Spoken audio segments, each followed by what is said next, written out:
Suzanne Pleshette and Troy Donahue met while filming Rome Adventure, and almost overnight their relationship became the kind of fairy tale fans couldn't stop watching. Then, just 6 months after saying "I do," it was over. No scandal, no public fight, no dramatic headlines to explain it. Suzanne filed for divorce quietly, decisively, and refused to say why. Hollywood was stunned. How could a marriage that looked so effortless collapse so fast? For decades, the truth stayed buried, until now. Because behind that sudden ending was a painful, unspoken reality, one powerful enough to destroy a dream marriage before it ever had a chance to breathe. Suzanne Pleshette built a career defined by range, intelligence, and an unmistakable presence that set her apart in Hollywood. With her smoky, distinctive voice and natural authority on screen, she moved effortlessly between comedy, drama, film, television, and theater, earning admiration from critics and audiences alike across several decades. One of the defining achievements of her career came with her role as Emily Hartley, the sharp-witted and emotionally grounded wife of Bob Newhart's character on The Bob Newhart Show. Suzanne's performance was never flashy, yet it anchored the series. Her timing, intelligence, and quiet strength gave the show its emotional balance, earning her multiple Emmy Award nominations and cementing her status as one of television's most respected actresses. Emily Hartley became iconic precisely because Suzanne played her as a fully realized woman, funny, perceptive, and unapologetically confident. Long before her sitcom success, Suzanne had already proven her dramatic power on the big screen. In The Birds, directed by Alfred Hitchcock, she delivered a chilling performance as Annie Hayworth, a woman caught in an atmosphere of mounting terror and emotional vulnerability. Her portrayal stood out in a film filled with suspense, showing her ability to convey depth, longing, and quiet heartbreak without ever overplaying a scene. It remains one of her most enduring film roles. Suzanne's talent was not confined to the camera.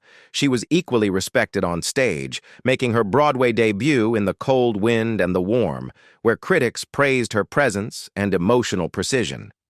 She continued to build a strong theatrical resume with productions such as The Miracle Worker and Butterflies Are Free, further reinforcing her reputation as an actress capable of commanding live audiences with nuance and control.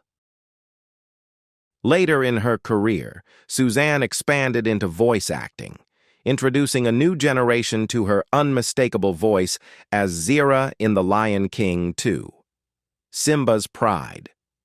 Even without appearing on screen, her performance carried authority and emotional weight, proving once again that her talent transcended format and age. Across film, television, stage, and voice work, Suzanne Pleshette earned numerous honors, including a star on the Hollywood Walk of Fame.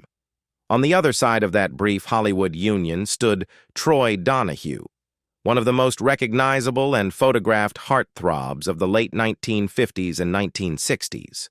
With his blonde hair, athletic build, and effortless charm, Donahue embodied the era's idea of youthful romance, quickly becoming a symbol of longing for a generation of moviegoers. His career took off spectacularly with A Summer Place, where he starred opposite Sandra Dee. The film was a major box office success and transformed Donahue almost overnight into a teen idol. His portrayal of Johnny Hunter, a conflicted teenager caught in a forbidden romance, resonated deeply with young audiences. Critics noted that beneath his good looks, Donahue brought vulnerability and sincerity to the role, qualities that helped elevate him beyond a purely decorative leading man. Riding that wave of success, Donahue became a staple of 1960s cinema. He appeared in a string of high-profile films that reinforced his image while also testing his range. In Parish, he played a young man navigating ambition, love, and family conflict. In Rome Adventure, the project that would later connect him to Suzanne Pleshette, he leaned into romantic drama set against an exotic European backdrop. Then came Palm Springs Weekend, which captured the carefree youth culture of the era and further cemented his status as Hollywood's golden boy. At the height of his fame, Donahue was everywhere. Movie screens, magazine covers, fan mail columns, his popularity driven as much by image as by performance. Studios marketed him aggressively, and he became one of Warner Bros.' most bankable young stars. While this fame brought enormous visibility, it also began to define and confine him, tying his career closely to the heartthrob label. In parallel with his film work, Donahue successfully crossed into television.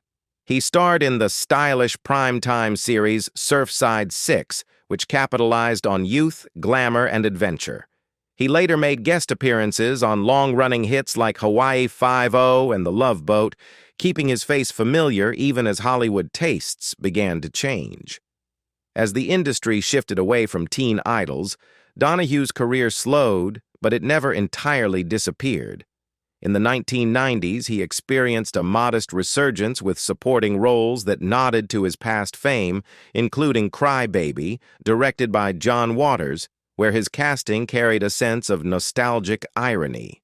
Later appearances, such as The Boys from Sunset Ridge, reminded audiences of the star he once was and the era he represented. Suzanne Plechette's personal life carried the same depth and complexity as the character she played on screen. Born on January 31, 1937 in New York City, she was known not only for her striking beauty, but for her sharp wit, emotional intelligence, and an independence that shaped her relationships. Those who knew her often described her as spirited, candid, and refreshingly direct, qualities that made her both admired and respected in Hollywood. After her brief and much-discussed marriage to Troy Donahue, Suzanne chose a very different kind of life partner. In 1968, she married Texas oilman Tom Gallagher, stepping away from the whirlwind of Hollywood romance and into a quieter, more grounded union. Their marriage lasted more than 3 decades, until Gallagher's death in 2000, and became the longest and most stable relationship of her life. Friends later said this was the period when Suzanne felt most secure, protected from the constant pressures of fame. Love found her again later in life in a way few expected. In 2001, she married actor Tom Poston, her longtime friend and co-star from Newhart. Their relationship grew slowly, rooted in trust, humor, and years of shared history. Their marriage lasted until Poston's death in 2007 and was often described as joyful and deeply affectionate. Although Suzanne never had children, she filled that space with profound love for animals, becoming a passionate advocate for animal welfare and supporting multiple animal rights organizations throughout her life. Despite her strength and optimism, Suzanne faced serious health challenges in her later years. In 2006, she was diagnosed with lung cancer, a revelation that shocked fans and colleagues alike. True to her nature, she approached treatment with determination and grace, refusing to withdraw from life or work. Even during chemotherapy, she continued to appear on television, including guest roles on Will and Grace, and lent her unmistakable voice to animated projects like The Lion King 1.5. Suzanne Pleshette passed away on January 19, 2008, at her Los Angeles home at the age of 70 due to respiratory failure, leaving behind a legacy defined by talent, humor, and emotional honesty. By contrast, Troy Donahue's personal life followed a far more turbulent path. Born Merle Johnson, Jr. on January 27, 1936, Donahue struggled to reconcile enormous fame with personal stability. After his marriage to Suzanne ended, he married 3 more times, all of which also ended in divorce. He had 1 son, Sean, from his marriage to actress Valerie Allen, though their relationship remained distant and strained for much of his life. Donahue's private struggles increasingly overshadowed his career. He battled alcoholism for years, resulting in multiple DUI arrests, rehab stays, and mounting financial problems. As Hollywood moved on and leading roles disappeared, the pressure intensified. Health issues compounded his difficulties. He underwent heart surgery and later developed chronic obstructive pulmonary disease, COPD, further limiting his ability to work consistently. Yet despite these struggles, Troy Donahue's impact on popular culture endured. In the 1960s, he was one of Hollywood's defining heartthrobs, admired for his looks, vulnerability, and screen presence. Suzanne Pleshette and Troy Donahue looked on the surface like a perfect Hollywood pairing, young, beautiful, and riding the height of their fame. They first crossed paths in the early 1960s while working on Rome Adventure, and the chemistry audiences noticed on screen quickly spilled into real life. Their romance moved fast, fueled by shared fame and constant public attention, and on January 4, 1964, they married amid a storm of headlines and expectations. At the time, Suzanne was earning serious respect for her dramatic depth, fresh off the success of The Birds and on her way toward becoming a television icon with The Bob Newhart Show. Troy, meanwhile, was one of Hollywood's most bankable heartthrobs, forever linked to his breakout role in A Summer Place.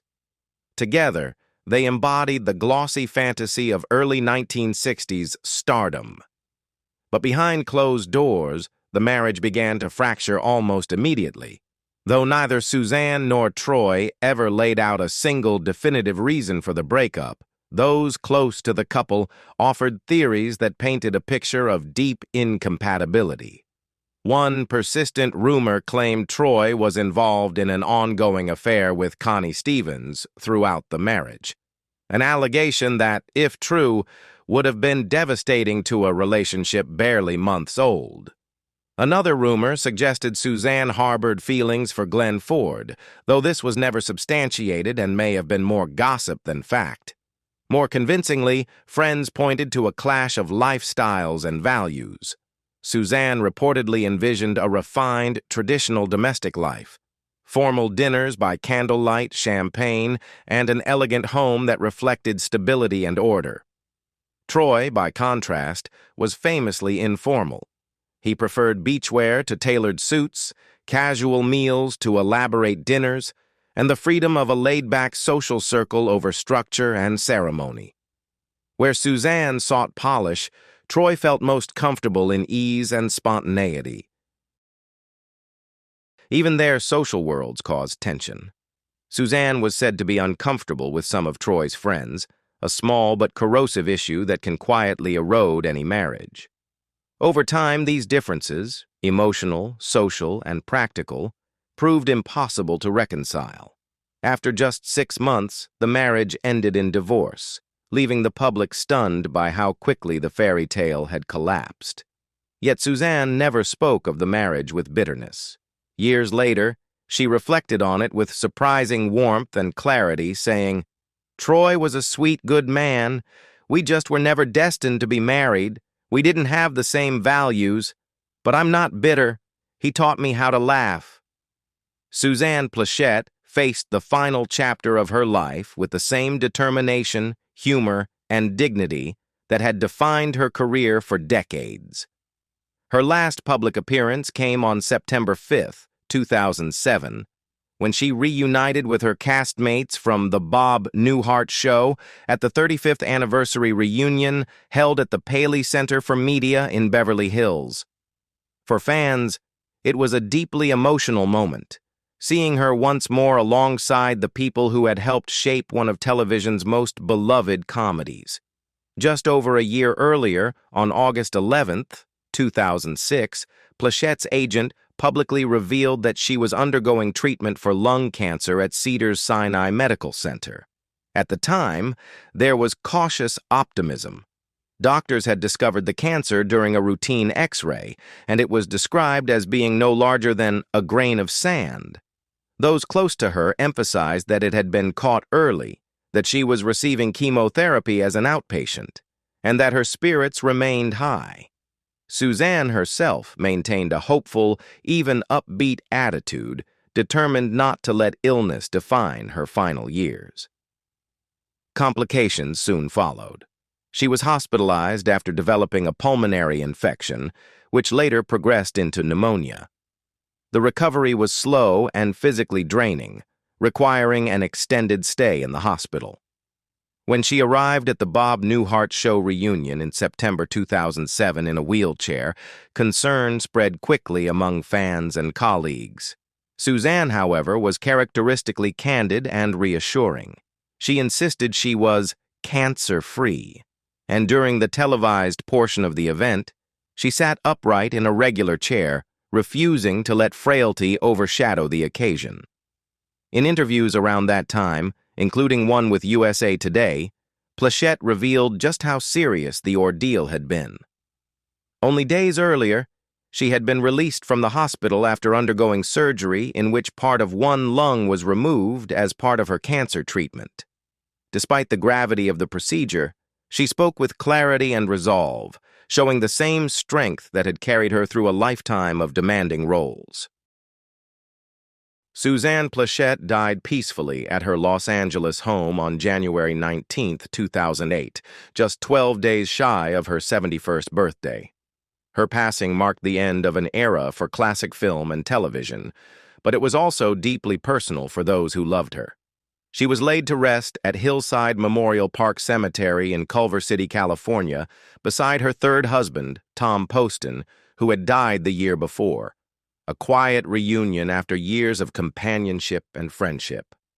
In a final bittersweet tribute, Pleshette was posthumously honored with a star on the Hollywood Walk of Fame for television on January 31, 2008. What would have been her birthday? It was the 2,355th star, placed at her own request in front of Fredericks of Hollywood. The ceremony had been planned before her death, and it became both a celebration and a farewell. Bob Newhart, Arte Johnson, and Marsha Wallace spoke in her honor, while Tina Sinatra accepted the star on Suzanne's behalf. In the end, Suzanne Pleshette left the world much as she had lived in it. Graceful under pressure, honest about hardship, and deeply loved. Her illness never erased her wit or warmth, and her legacy continues to live on through the performances, friendships, and laughter she gave so freely.